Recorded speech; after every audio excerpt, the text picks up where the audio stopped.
अस्सलाम वालेकुम नाज़रीन, तो ॾिसी रहिया हो BTV न्यूज़।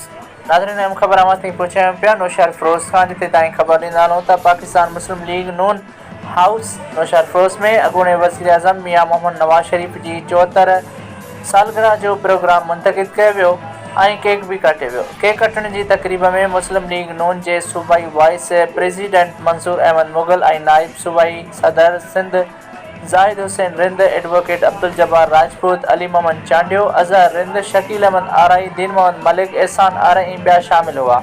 उन मौक़े ते मीडिया सां ॻाल्हाईंदे मुस्लिम लीग नून जे अॻवान ज़ाहिद हुसैन रिंद चयो त मियां मोहम्मद नवाज़ शरीफ़ जो हाणे ॿीहर वक़्तु अची वियो आहे ऐं इलेक्शन में अवाम नवाज़ शरीफ़ जी कयल ख़िदमतुनि खे नज़र रखंदे मियां मोहम्मद नवाज़ शरीफ़ खे वोट ॾेई कामयाबु कंदा।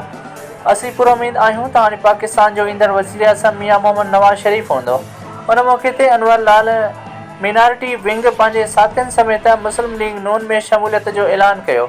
आख़िर में मियां मोहम्मद नवाज़ शरीफ़ जे वॾी ॼमार ऐं सिहत लाइ दुआ घुरी वई, केक कटियो वियो। उन मौक़े ते पार्टी जे तमामु वर्करनि वॾे तइदाद में बि शिरकत कई। रिपोर्ट करे रहियो आहे नौशाद फिरोज़ खां ब्यूरो चीफ मंसूर मलिक।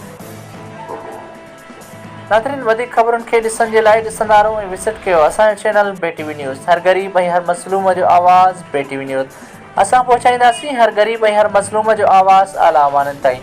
असांखे नौजवान ऐं पढ़ियल लिखियल सहाफ़ियुनि जी ज़रूरत आहे। सहाफ़त सां शौक़ु रखंदड़ बेबाक सहाफ़ी थियनि असांजी टीम जा हिसा असांजे हेठि ॾिनल नंबर ते राब्तो करे सघनि था।